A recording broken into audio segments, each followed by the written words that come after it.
Bien le bonjour à vous, bienvenue sur ma chaîne pour cette lecture hebdomadaire de cette presque dernière semaine du mois de décembre 2025 nous allons faire. Donc semaine du 22 au 28 décembre 2025.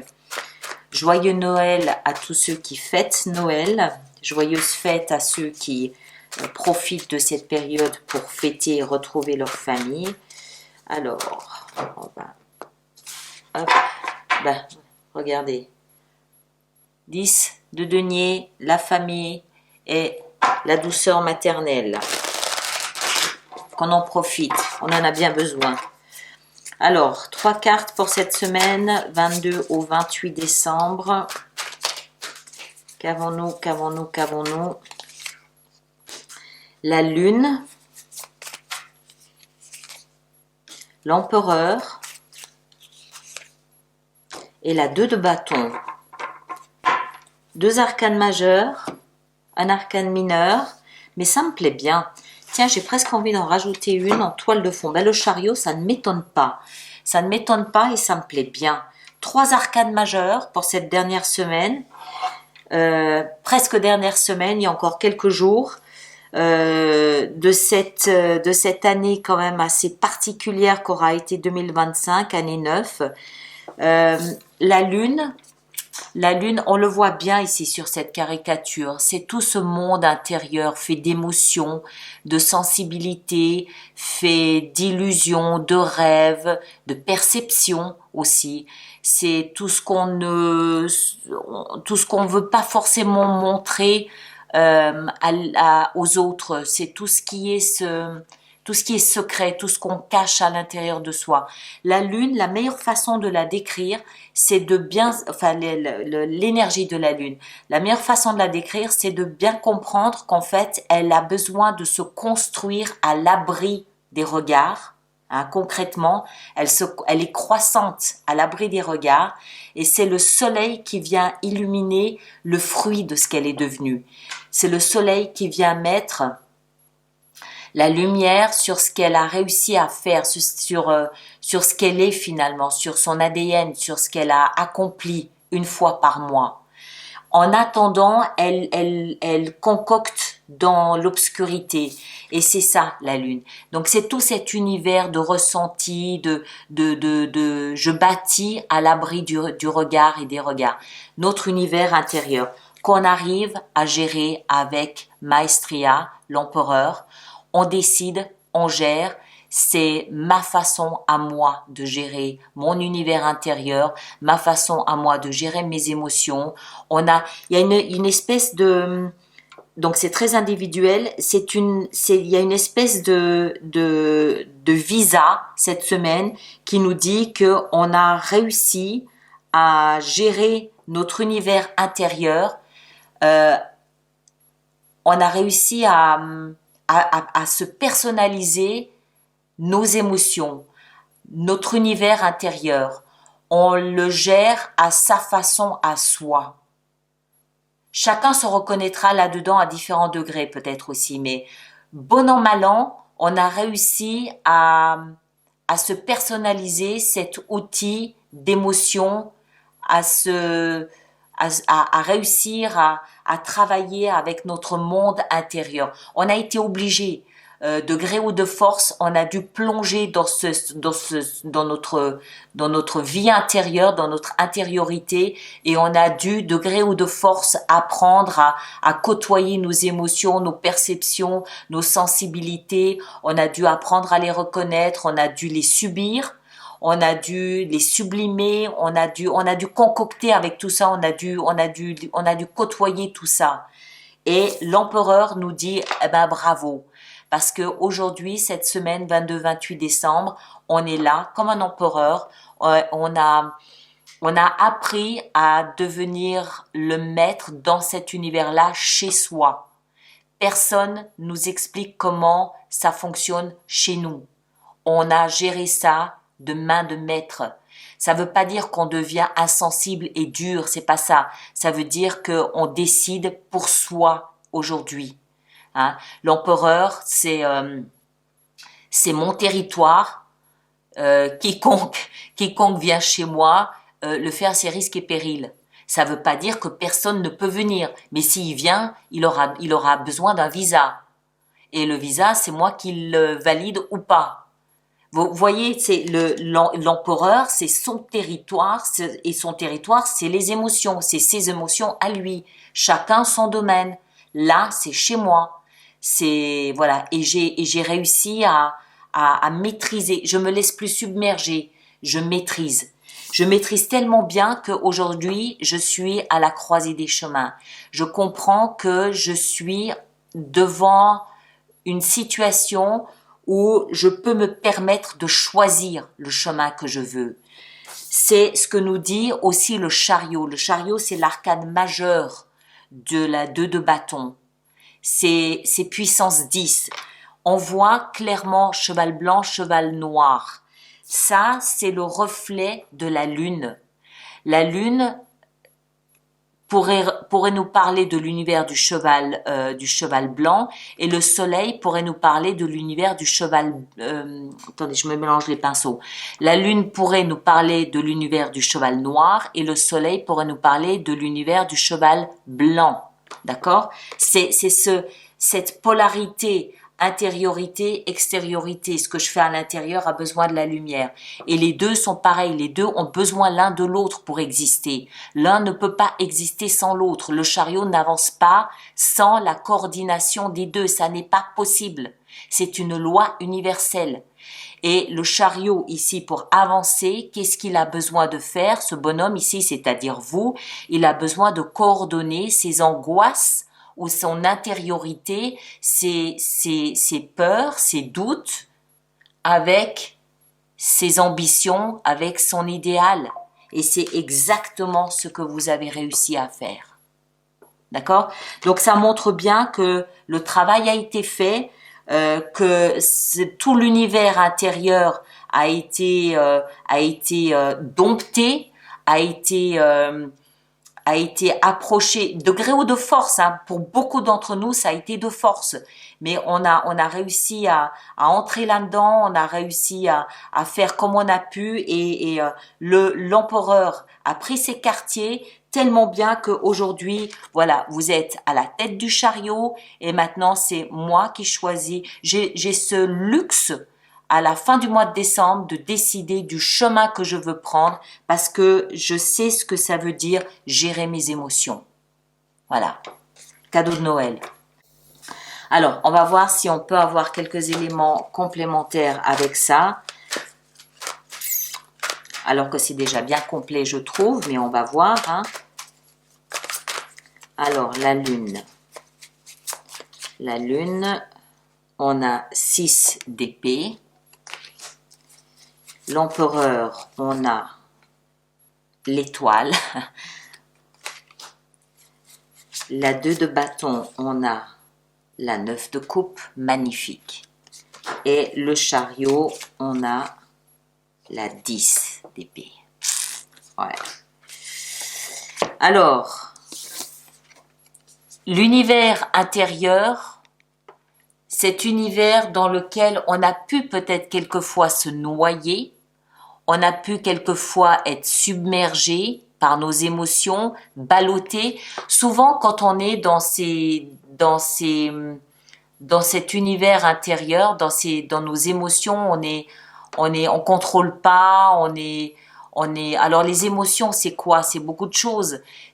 Alors, il y a des belles émotions, bien sûr. Il y a l'amour, il y a la sensibilité, il y a la douceur, il y a la tendresse.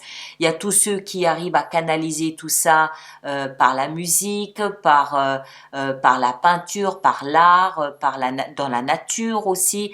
Et il y a ceux qui sont complètement soumis à ces émotions. On a là-dedans la tristesse, on a l'angoisse, on a la peur, on a après tout ce qui touche à ce qui est moins drôle, on a les phobies, on a les boulimies, on a toute la gamme d'émotions. Donc c'est vraiment, on a vraiment différents degrés, différentes intensités. là, avec l'empereur, on apprend que on a réussi à gravir des échelons, on a réussi à contrôler, à maîtriser à notre échelle ce qu'on a pu faire, ce qu'on a pu réaliser en travaillant, encore une fois, de gré ou de force sur ce qu'on avait sur le chemin, sur l'évolution qu'on avait devant nous à réaliser et à faire. Et on l'a fait. La preuve, c'est que ici, on a la 6 d'épée. La 6 d'épée nous montre, alors 6 d'épée c'est mental, puisqu'une épée c'est de l'air, donc c'est au niveau mental où on a réussi à quitter des eaux, émotions turbulentes, bouillonnantes, pour aller vers quelque chose de plus calme. Donc toutes ces émotions qui nous ensevelissaient, qui nous perturbaient, encore une fois, chacun à différents degrés, ces émotions qui avaient un peu le dessus sur nous, on a réussi à les quitter, à partir pour aller vers quelque chose de plus calme et de plus posé. Je vais même en rajouter une pour vous le prouver. Par le biais de réflexion, par le biais de sagesse, on a ici l'ermite. On a peut-être dû, dans certains cas, peut-être se retirer un petit peu, s'isoler chez soi, de manière symbolique, dans une grotte, peu importe. Mais on a fait un travail, on a fait un job, on a fait quelque chose. On a évolué au niveau de cette dépendance affective, au niveau du contrôle que pouvaient avoir nos émotions sur nous. L'ermite nous montre qu'on a trouvé la lumière, on a trouvé de la clarté là-dedans, on a trouvé de la compréhension, on a trouvé une forme de sagesse, on a trouvé le chemin vers plus de compréhension sur la définition de nos émotions. Et on a quitté ce territoire qui pouvait peut-être être un peu mouvant par moments, un peu perturbant. Les émotions, c'est de l'eau. De l'eau, ça peut être, ça peut être envahissant, ça peut être, l'eau peut faire beaucoup de dégâts. Voilà. Bref, l'empereur aujourd'hui, c'est nous. L'empereur, il est sur son trône, d'ailleurs on le voit. Il a un jeu d'échecs ici, c'est le roi, c'est l'empereur, il a maîtrisé. Il a compris comment maîtriser, chacun à son échelle, à son degré, à son stade, à son niveau, mais il y a ne serait-ce qu'une petite évolution, elle reste au niveau des émotions, elle n'est pas ailleurs, elle reste au niveau des émotions. L'empereur, c'est je suis maître chez moi, donc dans le domaine de mes émotions, je sais ce que je suis capable de faire, je sais qui je suis. Encore une fois, que personne vienne m'expliquer la vie, ou alors, voilà, ok. Avec ça, il a l'étoile.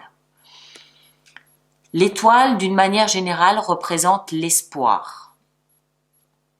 Mais ici, je ne crois pas. Je crois qu'ici, ce que ça signifie, c'est que l'empereur a compris, à travers toutes ses émotions, qu'il était guidé.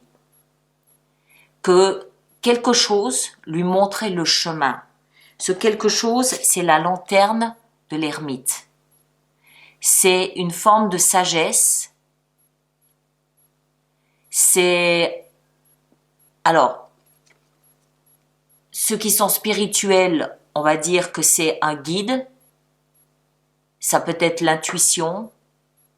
Ça peut être l'espoir, ça peut être une petite voix intérieure. Vous prenez ça pour, vous adapter en fonction de votre philosophie de vie, de vos croyances à vous.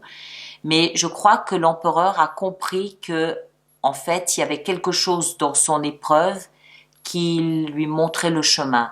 Et ce quelque chose, c'était cette étoile. Il a compris qu'au niveau de tout ce tumulte, tous ces bouleversements, il y avait une lumière au bout, il y avait quelque chose qui l'aimantait, qui le guidait, qui lui montrait où aller. C'est cette sagesse de l'ermite. Il y avait forcément une raison, un sens à tout ça. C'était pas juste une punition, s'il y avait un sens. Et ce sens, il l'a compris. C'est pour ça que l'empereur est devenu empereur.